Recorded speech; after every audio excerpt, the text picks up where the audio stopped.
Welcome back to another episode of the Hustle Nation podcast. Today, as always, we've got a real treat. Mr. Jake Thompson is in the house. If you're not familiar, Jake is a leadership performance speaker, two-time published author, and he helps driven people get better results, becoming better leaders worth following. Jake, welcome to the show.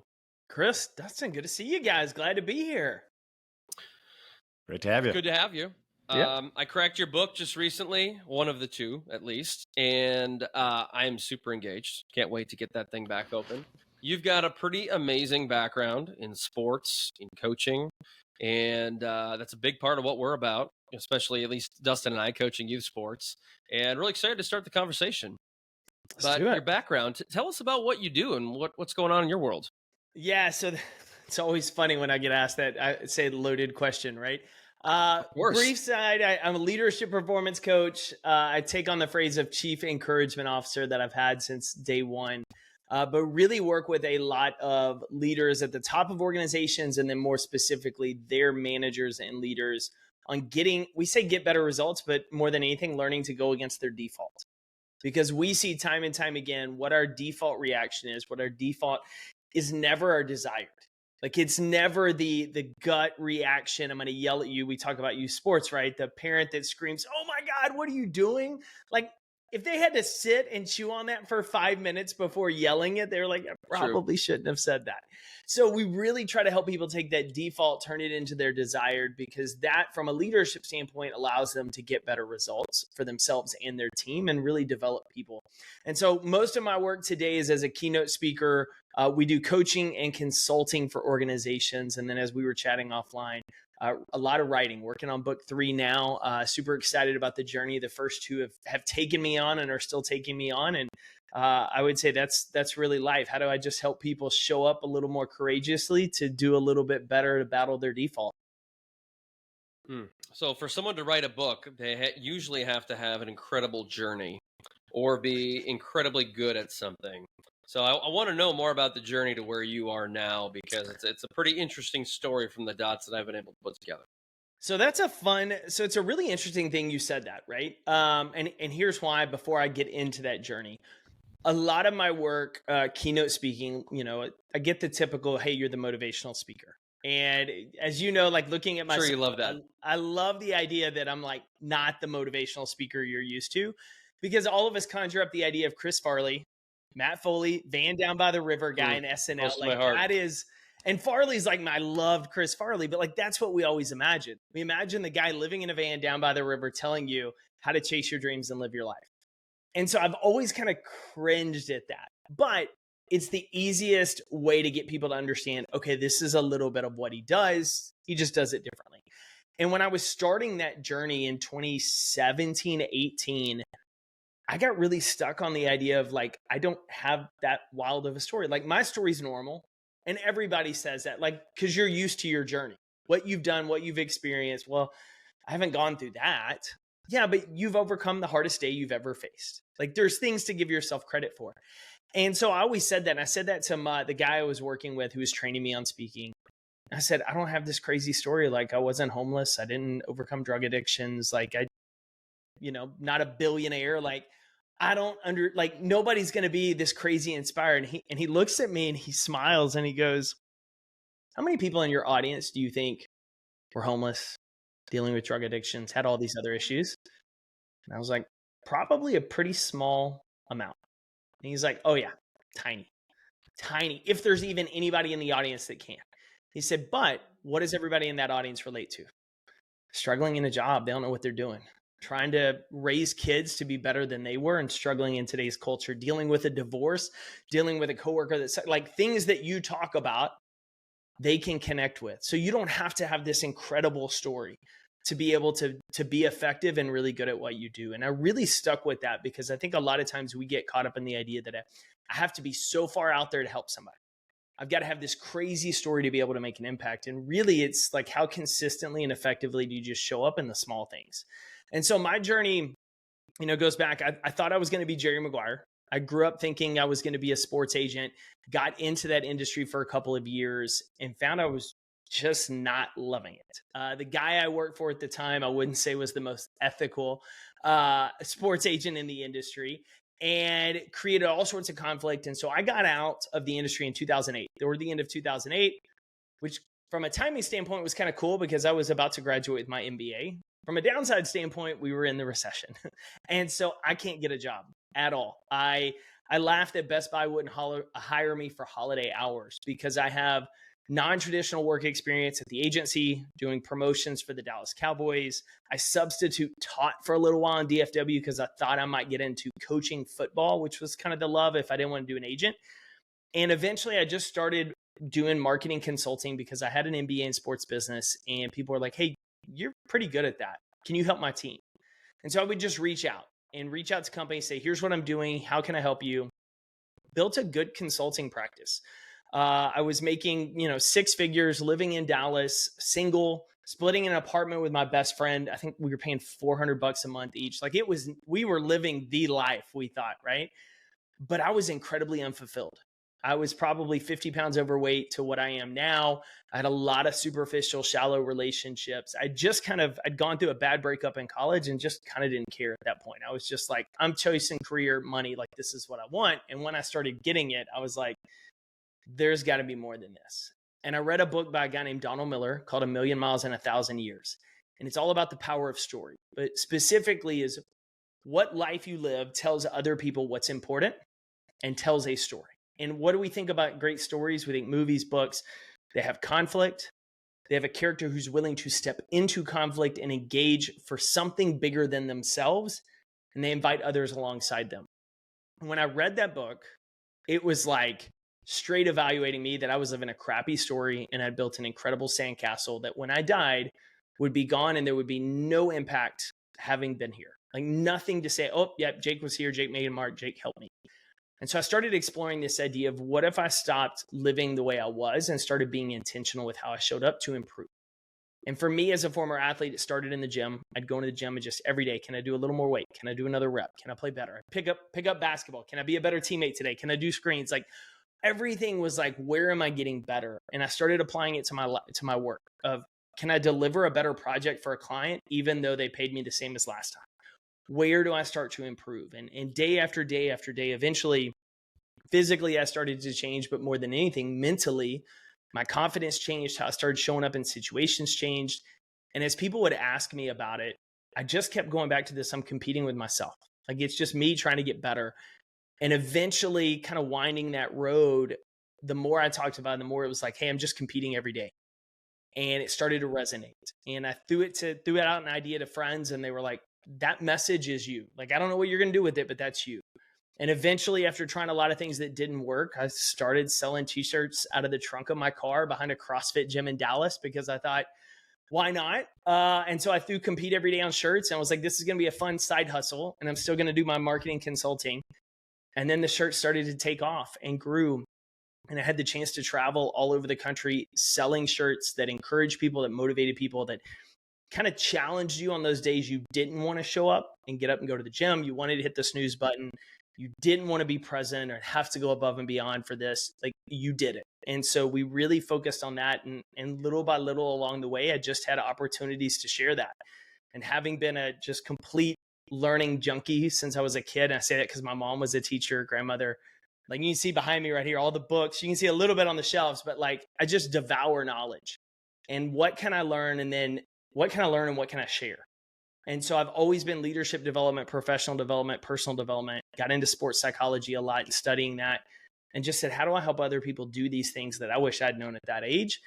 And eventually brought me to here. Incredible.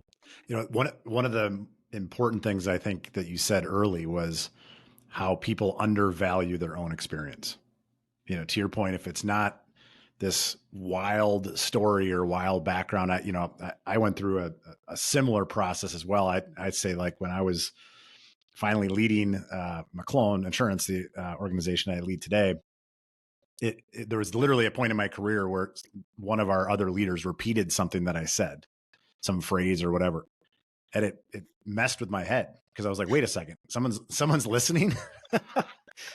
And it was because I'm a talker by nature, and so all of a sudden I'm like, wait a second, I gotta think about what I'm talking about now because somebody's actually listening. And to your point, it was because in my mind, I just totally undervalued my perspective and my own experience. Cause to your point, it's just a little bit every day. And a lot of times you don't have that big story that, you think you can share with people, when in reality, that doesn't mean you can't inspire, motivate, and coach people. Right.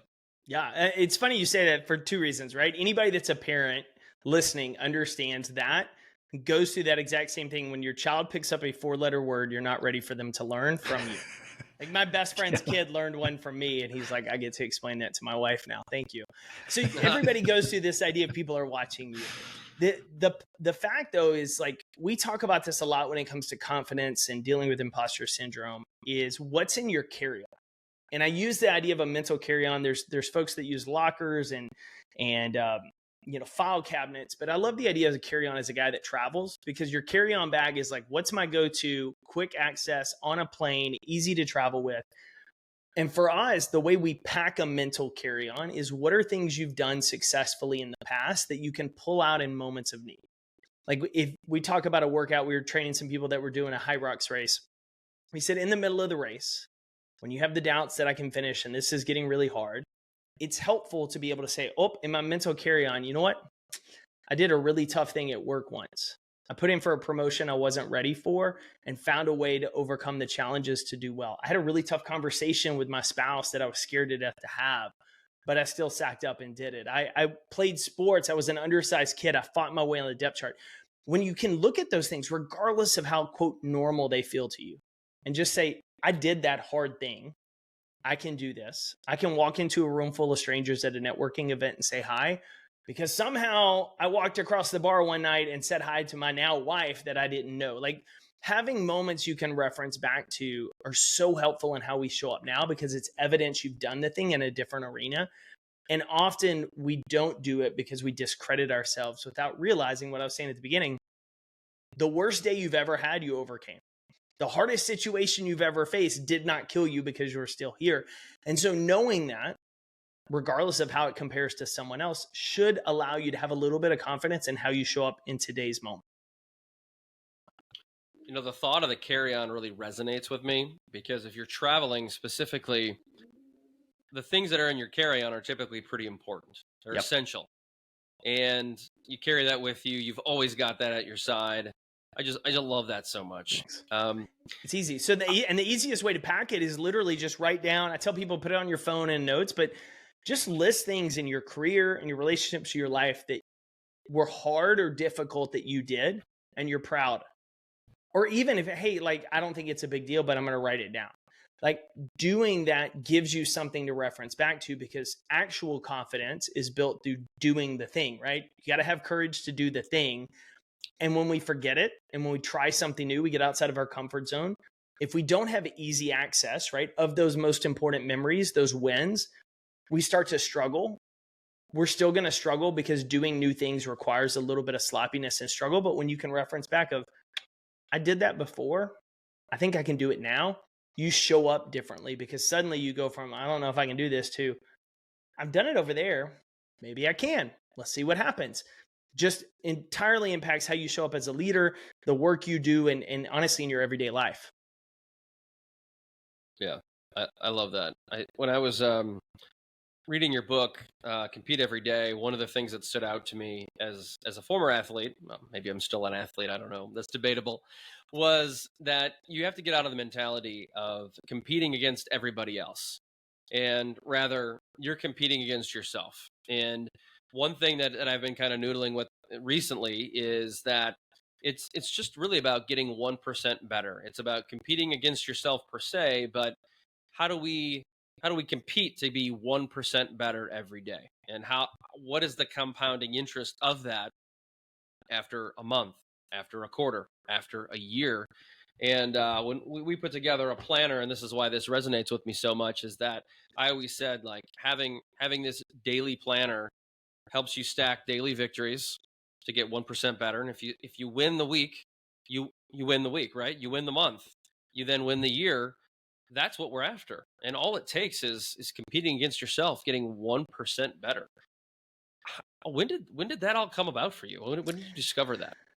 Yeah, so it's interesting. I grew up undersized kid in Texas playing football, and it was always me versus you because I had to, right? I had to outwork you and outsmart you if I wanted to play because the guys I was up against were more talented. They were bigger, stronger, bigger arms, you name it. And so I always embrace this me versus you. And the problem with that over the long run is it's exhausting for two reasons. One, there's always someone better than you. There's always, no matter how good you are, there's someone better. Mark Cuban, owner of the Mavericks, former owner of the Mavericks, made a lot of money, done a lot of things. There's people richer than him. There's people that have better franchises in basketball. Like there's always someone. But is he focused on himself? And so for us, like when you put your worth and happiness of how do I compare to someone else, you're always going to lose because someone's always ahead of you. Someone's also always behind you. And when you do that, you let your ego lead and you become a lot more complacent versus how do I become my best to how do I just be better than that person? And the research backs that. What we see time and time again in studies is that people, all they care about is, am I doing better than my neighbor or friends? Not am I doing my best?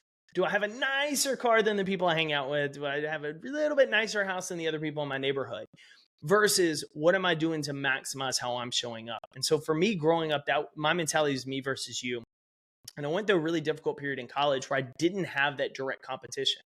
Growing up in a small town, you know everybody on the depth chart, you know everybody like who you just got to be better than. And when I got to school, I didn't have that. And I really struggled, became really depressed because I started to lose my worth and my confidence. At the same time, I'm struggling with school for the first time where I, quote, thought I was smart. And so it just put me into a tailspin. And so as I got older, I was competitive when it came to like video games and things like that. And it was still a me versus you. And honestly, when I started trying to rewrite my story, and it was just like, can I do better today than yesterday? And that really became the obsession for me. It started to go, but it honestly wasn't until I actually started working out at a CrossFit gym, the same one I was selling shirts behind in 2010, where I had my own past victories. Like, what was the weight I lifted last time? What was the score on this workout? Can I beat myself? Can I beat the clock? That whole idea of me versus me. And then the more you pull at it, the more you realize like, you're the only person you control. Like you have no impact. You can influence other people by what you do, but it's still you. I even think about football, like a wide receiver lined up at the line of scrimmage, like they're competing with the other people, but who's the only person they control? It's themselves.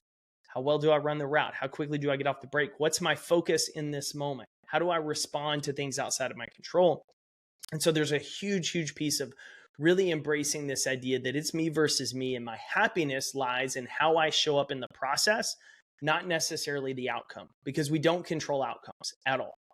Now, the beauty of this is when you embrace this mindset that it is truly me versus me, then you come into a collaborative space and say the three of us are teammates, right? Dustin, we're all selling insurance right now, right? Well, we can have a healthy competition of who's going to do best this month.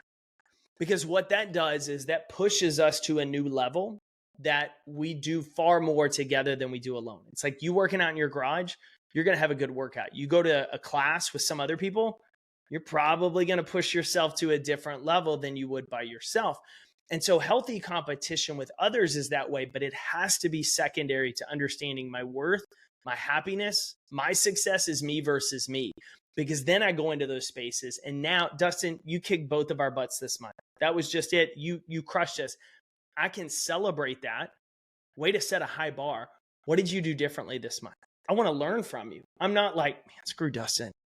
Like, I'm going to beat him. He doesn't know. It's like, no, man, way to go. Rising tide raises all ships. What are you doing differently? How can I learn? Because if I get better and you have the right mentality, you're going to be like, oh, I got to do more to stay ahead of Jake. Or I love the fact he's inspiring me to chase a different level. And so that's truly where the me versus me becomes foundational to allow you to step into a collaborative me versus you space and not have my worth and identity is tied up in whether I win or lose. No, my worth and identity is tied up in how great do I show up with what's in my control.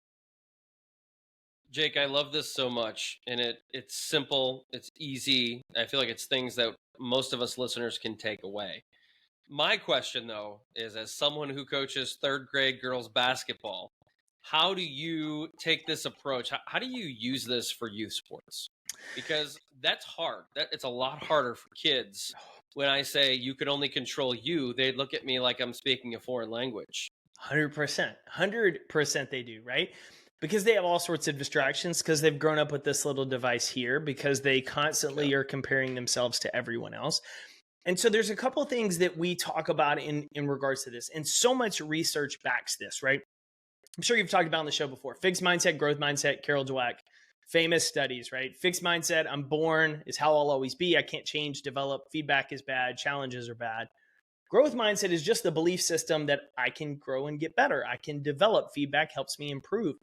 And so when it comes to youth, when they study these groups, what's fascinating is, and this is where it's a partnership, and I say that partnership very intentionally between coaches and parents, is because when they studied the groups of kids that were praised for outcome, kids that were praised for points scored, games won, hits, all of that, compared to kids that were solely or primarily praised for effort, coachability, attitude, things within their control. What they saw is not just in one season, but over the course of these kids' school lives, the kids that were praised for the growth mindset, the things in their control, did far better in the long run. Because what happened is the kids that were praised for outcome started to associate their identity and worth with just the outcome, which means on the games we lost, mom or dad don't love me as much as on the games we won. When I go 0 for 4 shooting, they don't love me as much as when I hit the 3-pointer. And where that really gets into problem is later in life when they see themselves as smart, like I did, and you find yourself suddenly going to college and you're like, I never had to study in high school and got A's. I'm smart. All of a sudden, oh my God, I'm failing a class and I don't know how to study. I'm not smart anymore. What's wrong with me? How much of a loot? Like you go through all of that process. And so with kids, I would treat it similar to Jerome Tang is a phenomenal coach right now at Kansas State. I love everything he puts out. The coach before him, and I'm going to completely blank on who it is. I don't think it was Frank Martin, but what they had in their locker room was a hustle scoreboard. And it was all of the things within your control that don't show up on the stat sheet. Did you dive for a loose ball? Did you get the offensive rebound? Like everybody sees rebound. Did you get the offensive rebound, right? Did you throw it off the opponent out of bounds? Did you, when you got pulled from the court, did you cheer or did you sit on the end of the bench? And they gave them points throughout the season for their hustle board. Because what they wanted to reinforce is the things within your control influence the things outside of it. Like we don't control how talented another opponent is. We don't control if your girls step on the court and there's 4 6'1" girls on the other side staring at them, right? But we do control how hard we play, how well we listen to coach. Do we allow the ref who may have made a bad call to pull us out of that moment because we're focused on the ref, or are we winning the next moment in the next play? And that's the thing we talk about time and time again with them. In fact, I had a chance to go speak to a college basketball program this past year, or earlier this year, I should say. They were in the middle of a losing streak and the girls team was frustrated and they were kind of checking out on the coach. It was the coach's last season. He's kind of just there. And it was just a bad situation. And I was speaking to the whole student body and the AD was like, hey, will you come talk to the basketball team? Here's the situation. And as a speaker, you're like, oh, what are you walking me into? Like, what's going to happen here? And so I thought about it for a few minutes and I said, cool, I got this. So I told a short story about Tom Brady and while he was at Michigan, this idea of just the 2 plays. And then I told them, I said, hey, listen, every game you've had before, you have no control of. You're in the middle of a losing streak, right? I had losing streaks in football. What I remember, though, are who are the guys that stayed and fought till the end? Who are the guys that weren't going to give up on the season, which meant giving up on your teammates? And man, some of the coolest memories I have were in games that ended that season, even though we got crushed in other games at the beginning of the year. Like I'll still never forget a few moments from later in the year. I said, the only way you do that is just win the next possession. If you hit a great shot, come down the court and say, what am I doing to win defense? If you miss the shot, what am I doing to win defense? If you defender goes by you and gets a bucket, how do I just win the next one on offense? I said, because what happens is we emotionally go up and down, up and down. Oh, I hit a great shot. I'm awesome. Oh, crap, they scored again. And you mentally are exhausting yourself playing this roller coaster versus how do I just stay in this moment? And so we talked about this idea of winning their next, and they wrote it on their shoes. They wrote it on their wristbands. And the coolest part for me was the coach. He's like, whatever. He bought in. And every time they had a timeout, you could tell people get excited. He's like, hey, win the next. And they would tell each other on the court that, like, it was the coolest experience for me to see. Absolutely. But what it was praising you to stay in the moment with what's in your control. Let's forget the outcome. Bill Walsh said it best. You win your championship trophies in practice, you just pick them up on game day. And so the more we praise the process, the more we praise, hey, how do we win this moment? Hey, I saw how you missed that shot. When you went down the court, you didn't let your head drop. I saw you and I'm proud of you. The more we pour that into them, regardless of whether, and here's the tough part, regardless of whether we see the outcome we desire on the court that day, we plant seeds where they're going to understand the importance for life. And at the end of the day, I know coaches, we are judged on wins and losses, and parents get upset about playing time. But at the end of this, all we're doing is trying to set kids up for success in life by empowering them through sports. And that's the hardest thing when you have a parent who's trying to live vicariously and their identity is wrapped up in how well their kid plays, right? Which is a whole other conversation versus how do I just empower my kid, my daughter, with what's in her control to be the best at it and embrace the idea of, hey, listen, I don't expect you to be the best player on the court, but I expect you to be the best player at getting better. And if you can do that for me this year, and I can praise and continually remind you every time you do get better, you're going to be set up for life. Fuck, that's good. That is so good. So I got to ask, what's the title of the next book? Win the next one?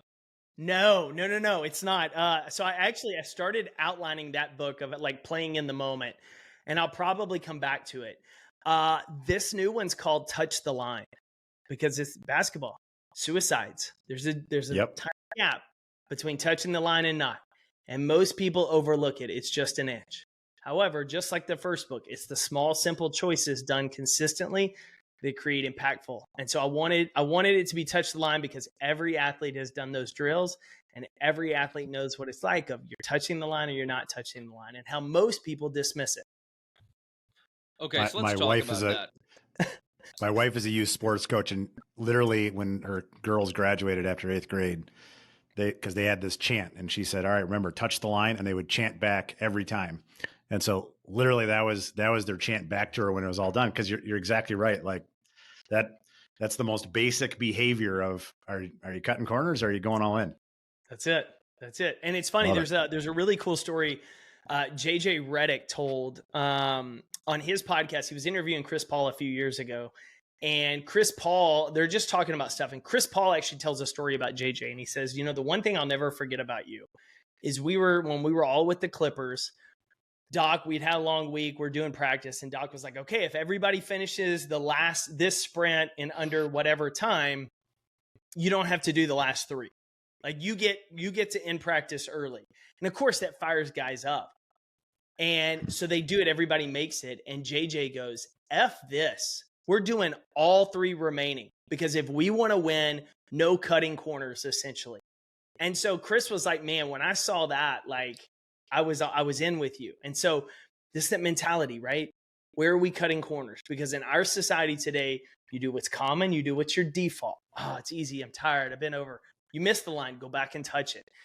How do we further help folks? And since I don't get a ton of opportunity to speak to high school and college athletes as I did early in my career, because most of my work now is corporate and association, I wanted to create something that I can empower and encourage them with. And then more than importantly, like I know moms and dads are just like, hey, I want to take some of this stuff you're talking about and give to my kid, but I don't want it to come from me. So how can we do that? Yeah. That's awesome. So I think about that story, which is amazing. And I think about having a teenage athlete in the house currently.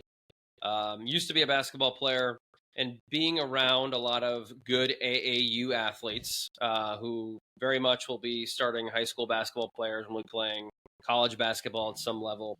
Most of them despise the drills. Most of them don't want to do the drills, and they get to a point where I don't care if they're a bench player or a starter. They're like, I'm done with that shit. I don't want to do that. And then you have guys like Steph Curry that say, I shoot 1,000 shots a day. And he's working on dribbling. He's doing the drills with the tennis ball and the regular ball and everything like Kobe talked about and Steph talks about. I don't know about Jordan anymore, but they talk about the fundamentals. mastering the fundamentals. But why is it that it's so hard to get kids engaged with doing those little things? Here's a fun fact. Even touching the line, like you said, like, here's the funny part about it for our listeners. Why is it so hard for adults to do the same thing when we get bored of it in our business? We do, right? I talk to business owners all the time, and it's like, I don't want to do that stuff. Like, I did that when I started my career early, but like, I'm too advanced for that. It's too basic to do a follow-up call or to prospect. Like a handwritten card, like, it's too basic. We do the same thing as adults because we constantly chase excitement over excellence. And the problem with that is the new feels really good, but it's the repetition that makes you great. If you guys haven't had on the show, I highly recommend Alan Stein Jr. His whole book, Raise Your Game, talks about his interaction with Kobe and what Kobe told him. And so would love to introduce you because I don't want to steal Alan's story, but it speaks heavily to this. It speaks heavily to this. And Alan did work in youth basketball for a long time. But one of the stories I love is Peyton Manning used the same footwork and warm-up drill every day from his freshman year of college at Tennessee all the way through his 18-year NFL career. Same drill. And he would all out. He showed video footage of him in college, him and the pros doing it, and he's full effort every time. Why? Because you've got to be instinctual. As an athlete, like, just because you've done it and you've done it a lot doesn't mean it's your first instinct or your new default, right? It's not that desired first step. And when the pressure's on and when the game is on, the last thing you want to be thinking of is what's the move I make when the ball gets in my hand. You just need your body to react. And the only way you get to that point is through the repetition. AJ Hawk, who played for the Green Bay Packers, talked about this of doing the same footwork drill over and over and over again. It was boring. But he talked about the importance of their coaches drilled into them doing the same drop back, is because a 1/10 of a second in your reaction time could mean the difference between you making a play and them making a play. And the only way you bridge that 1/10 of a second is if you immediately know what to do as soon as you see that ball go a certain way. And so athletes, just like adults, we get bored, which is why people who want to be great are very good at being bored. Because it's all about, I don't need the excitement to fulfill me because the work is going to create the growth that will. And so Steph Curry's point, like, how many hundreds of thousands of shots, and I have it on my other computer because I'm writing about it in this new book, Touch the Line. And there was a clip, Tony Robbins was breaking down a bunch of this, but like, say Steph is shot 2.5 million times over the course of the last 20 years. How many of those have actually been in a game? Tiny percentage. But that's why he's one of the best shooters. It's not, he's just naturally gifted. He's got 2.5 million good reps on you. Because repetition, practice doesn't make perfect, practice makes permanent. And so the athletes that do that, and I say this because in high school, like, some of my more talented players were some of the lazier ones. And it always frustrated me because I looked at them and it was like, God, if I had your size and talent, like, what is wrong with, like, you're wasting it. But I realized it's the same with life. Like, the pyramid, the higher you go, the more you climb, the less crowded it becomes. And so as athletes, you're either going to suffer on the front end of doing the work, quote, to do the boring, or you're going to suffer on the back end in a game when you can't make the play when it matters. And you have to decide now, which is a hard decision when you're 13, much less when you're 40. And so the kids that do it just understand, like, it's not about what's exciting. It's about what's going to make me better and give me the edge. And there's a book about Kobe. It's actually outside. It talks about his high school career and how he just did the drills and would work over and over and over and over again on this stuff. And it was fascinating. He just never stopped looking for, how do I improve? And I think that's where you have to over communicate with the athletes of, like, the more times you do it correctly, the faster you get at it. And you want to make sure when your career is over, you never lost a game by one. Like in basketball, because why? You lose a game by one, you can always think back to what's a play I should have made that I didn't, or where in practice or the offseason should I push myself harder and would have made a difference. That will eat you alive.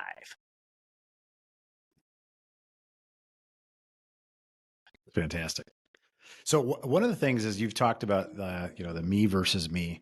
I'm curious, how do you tie that to this concept of, you are who you surround yourself with, right? This concept of, the top 5 people around you, change your circle, change your life. Just curious on how you kind of tie those two together. Yeah, so actually really easily, like we talked about early in the show. So in the Compete Everyday book, we call it your starting lineup, right? Basketball, you got 5 on the court. Jim Rohn's old quote, you're the average of the 5 people you spend the most time with. No real science around that, but it's a really good, healthy number when you think about social circles. The one I love is Dr. David McClellan from Harvard estimates that 95% of your success and failure can be attributed to the people you habitually associate with. The people you hang out with are going to take you from your own goal line all the way down to the 5-yard line. You just have to punch it in. So when you think about that, if you're intentional with who you surround yourself with, and there are other people who are also me versus me, then you're all going to grow and get better because each person's growth inspires the other to do things. I've got one of my really good friends is in benefit sales. And every time we talk, we're talking about, hey, what'd you do? How you doing this? Like his wins inspire me to where I want to celebrate him. And what you find is people that are me versus you will not cheer for your wins. They will. They'll kind of give you the golf clap, as we say, right? Politely, oh, that was good. Good, you got a promotion. But what happens? We feel envious because we didn't get the promotion. Or like we feel like we deserve as much as you do because we know you, like whatever the case may be. But a real friend is the kind of person who's going to slam their hand on a table screaming for you. Because your wins do not diminish their own. What they do is actually inspire them to keep raising their game. And so the problem is when we're kids growing up, we tend to hang out who are our teammates, who lives in our neighborhood, who's around us. As we get older, we tend to do the same thing and we lack the intentionality to be like, I should really spend more time with that person. That's one of the things my wife and I love to do is like we go through every quarter of like, who's someone we didn't really spend much time or any time with this quarter that are one of those couples that enrich us. Like we need to go spend more time with those type of people. And that's really important, especially early in our marriage. We're like, who has a really good marriage we just need to learn from and spend time around? Not that we're in competition with them, but I need to be around other high achievers because high achievers expect one thing. If you're going to hang out with them, you better be a high achiever too. You better be striving for it because if not, they're going to get rid of you. They're not going to hang out with you. And so it forces you to level up. And so when it comes to relationships, intentionality, especially as adults, is severely lacking. Yet we wonder why we don't have a lot of the results we want. If you're in a leadership position or you're a small business owner and you don't hang out with any other people that are in leadership or small business, you're going to have a hard time getting wise counsel. You're going to have a hard time people challenging you on where to grow. If you're a parent of a youth athlete and you're not hanging out with other ambitious, driven type parents of youth athletes whose identity is not wrapped up in how many points their kids scored, you're going to have a hard time navigating some of that scene because it's already a really tough waters to swim in. And so we have to be super, super intentional because they're going to influence not only our perspective, but our accountability for ourselves to keep competing with ourselves when we happen to get off track. So let's go down that rabbit hole for a moment. And let's talk about parenting with athletes. And most of us are not you. We're not motivational speakers. We haven't written books on the mindset and things like that. So what are some things that a parent can do to make sure that, these young athletes, these students, whether they be, grade school, high school, whatever, college even, that they can see things like that? Like, I do want to surround myself with winners and not necessarily the starting quarterback or, the wealthiest kid on the team, but how do you coach your kids to make some of those decisions, to spot those things for themselves so that they can teach themselves too along the way? Yeah, so I'm going to preface this as a guy who is a dog dad only. However, having done a lot of research on this, and we even a handful of years ago, I did like 35 episodes for a youth sports podcast called Raising Competitors. I haven't done an episode in a couple of years, but I wanted to have these conversations for this very reason, and just to say, hey, here's some additional stuff from people who are parents or sports psych. So on this end, there's a couple of things, right? We know the most important part of a kid's experience playing sports is the ride home. It's the ride to and the ride home. And so utilizing that time to ask questions from a sports experience is really important. Now, if we know that that alone time is the most important, that most of us as parents are just, we butcher. Like generally overall, we butcher that because we want to talk about the points. We want to talk about where the coach messed up. We want to punt out all the things that the kid probably already knows and is frustrated by, versus creating the space and asking questions. When it comes to relationships and who they hang out with, it's probably a lot of the same process.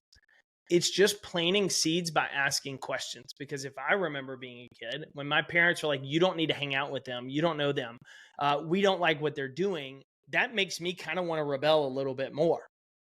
Versus if you're asking me, hey, what do you like about hanging out with this person? Hey, I saw you hung out with this group. I'm just curious. Do they have the traits or outcomes that you yourself want in a few years? And what we do in that process is we force them to have to evaluate it. And understanding this as a parent, when you ask questions, more than anything, you're planting seeds, just like everything else. And you may not see the harvest immediately.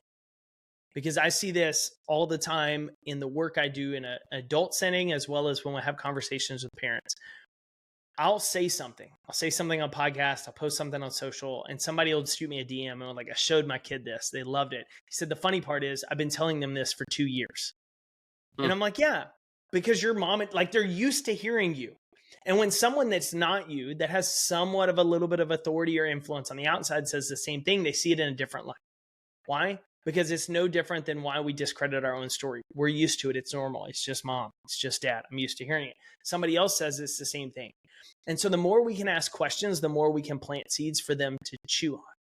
Second, we have to understand is what was it like for us as a kid? Like, where do we get off track? And how can what would I have done differently? Like, why did I rebel? What were things that I did? Why did I do them? What are questions I can ask for my kid or to my kid to encourage them? How can I understand where they're wanting to go, their goals? Your kid wants to play D1 basketball.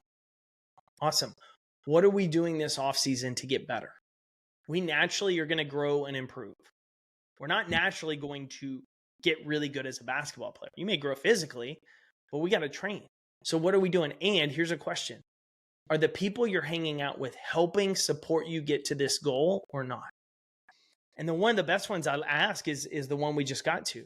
Hey, the girls you hang out with, do you think they're really happy for you when you have a good game or you do really well on a test? Good question. Or do you sense there's a little bit of hesitation? And I'm not saying anything's wrong with them, but I'm just curious because I just want you to know, like your circle, yeah, they should challenge you if you slip below the standard, if you mess up and you don't own it. They should call you out, but more than anything, they should always encourage you. And that's why, like in the Compete Everyday book and in a version in this new one, I was like, you got to avoid excuse makers. You got to avoid the envious ones who get jealous of it. And you got to avoid the people that always tell you yes. Because in the short term, it feels really good, but you pay the price in the long term because they only tell you what you want to hear and not what's going to help you get better. At the end of the day, you can only feel good for so long until you get a sack of 0 outcomes that you want. And then you're going to wonder, what could I have done differently? And so with that, always going back to the kid, it's no different for anyone listening of managing a team. The better you get at asking questions versus giving direction, the better they can learn and start to grasp some of those processes. Yeah, that's deep. That's profound there. And I think about as a parent, when you have that conversation, as I feel like I may have had already, you start to eliminate those people. And even as an adult, we've looked at our circle, my wife and I, and it's like, shit, that could be 75% of your circle, give or take. And for the people out there that you're listening and that strikes a chord, it's hard. But you know what? It's not hard to make new friends either. It's not hard to merge your circle with some new people and create a whole new circle. And I just think that's what's so interesting. And that's to your point. It's not hard. We tend to overcomplicate it. But like, where are other people that want to hustle, that want to grow, that want to get better? Where do they go? Probably go to some conferences. There's different events in your area. Cool. What if instead of going to the beach 3 times this year. We take one of those weekends and we go to this conference, this leadership event. We just connect. We go to this youth sports event and learn. Like where are we going to hang out with other people that are like-minded, that are so important? And the last I'll say is as your kid is making those moves, just being supportive in that process. As you know, one of my friends, she's an Olympian, and her kid's a pretty good high school basketball player, and may get some D1 opportunities, right? Maybe kind of a 1AA, but he's a good high school basketball player in North Texas. And he just made the decision, like, I know a bunch of my high school friends and teammates drink, but like, I don't want to. I need every advantage I can playing ball. And so I'm not going to. And I'm going to go to these parties and I'm going to hang out, but he's like told his mom, like, I'm just letting you know, like, you don't have to worry about me doing this, because why? My goals are really important to me. The wild part is some parents of people he used to hang out with, obviously you'll learn why he doesn't anymore, kind of made fun of him. Like, why don't you have fun? You're in high school, be a kid, be cool. Obviously the parents trying to be cool and accepted in the crowd. But he had to understand, okay, if you're doing this and your kid acts the same way, your kid's going to be the same person. Like, I need to separate myself because you're not celebrating and supporting me. And the parent, that's a whole other discussion that we got into. But that's where he started to see, okay, if this is the acceptable behavior and you're okay with it versus not standing up for me, I need to find some new areas to hang out. And so then the mom could just be super supportive in that process, because she knows it's hard to say bye to friendships. And in that case, it's probably a little more severe. Whereas adults, like, instead of hanging out every week, hang out once a month and then once a quarter. You kind of let the slow fade happen. And it happens as adults because we're all busy, especially when we got youth sports going on 5 nights a week, if not 7. But what you can do is intentionally start to fill that space of, hey, on Saturday mornings, I play golf, and guys I play golf with just get trashed every Saturday and talk about how much they hate dealing with their wife and their kids. I don't really think that's beneficial. I still want to play golf. So maybe I see them once a quarter and I just get a different tee time with somebody new, somebody whose kid's playing on my team, somebody, all of that, to where I can replace those relationships over time. I'll tell you what, though, if you have someone like that in your ecosystem and they're not maybe necessarily dogging them or saying negative things, but they're not supportive, it's actually quite easy to say, you know what, because I've been on the other end of that. It's like, no, we're good. Yeah, we're good. And you start to see things differently when you have a competitive, son or daughter that plays sports, either side of the coin. Jake, this is a conversation we could have for 3 or 4 hours. I wish we could extend the conversation, but let's wrap this up. And before we let you go, can you tell everybody where they can find you, where they can find your book, how to connect with you online? Yeah, easiest place to find all things us is competeeveryday.com. Go there, you'll find links out for the books, some of our merch, all of that kind of stuff. And then if you are listening, you're a business leader, owner, you want to learn more about the speaking and coaching work we do, jakeathompson.com is my website. And then as these guys know, I'm really most active on Instagram and LinkedIn, and you'll find me at Jake Thompson Speaks. Lots of good stuff online, folks. You heard it. If you're in sports, you got kids in sports, get a copy of the book. It is well worth it. Highly reviewed. Jake, thank you so much for being here. We appreciate you. For all the listeners out there, thank you for listening to another episode. If you haven't already, do us a massive favor. Leave us a review. It only takes a second. And we'll see you next time. Peace.